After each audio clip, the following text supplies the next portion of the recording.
الدنيا مقلوبة من ساعة ما نزل الإعلان، وكل محبينها في الوطن العربي فرحانين بيها. عبلة كامل النهاردة كسرت اليوتيوب والفيسبوك، ومفيش سيرة على لسان الناس غيرها.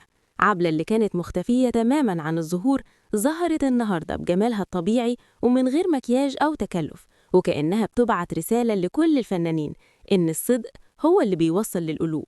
بس المفاجأة كانت في رد فعل الجمهور اللي ساب كل المسلسلات وقعد يتفرج على عبلة كامل وهي بتقول: طول ما احنا مع بعض رمضان بينور بينا.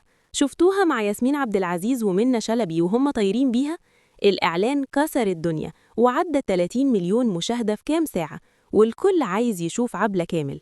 الجمهور علق وقال: أحلى إعلان اتعمل، نورتي الشاشة.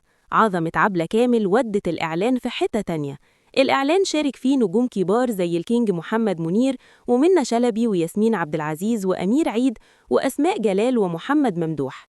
منى شلبي كانت طايرة من السعادة وقالت: عبلة كامل أمي التانية فعلا، وفرحانة جدا إني قابلتها بعد السنين دي كلها.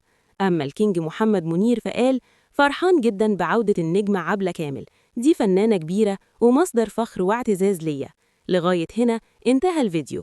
اكتبوا في التعليقات إيه كان شعوركم لما شفتوا الفنانة عبلة كامل نورت الشاشة من تاني.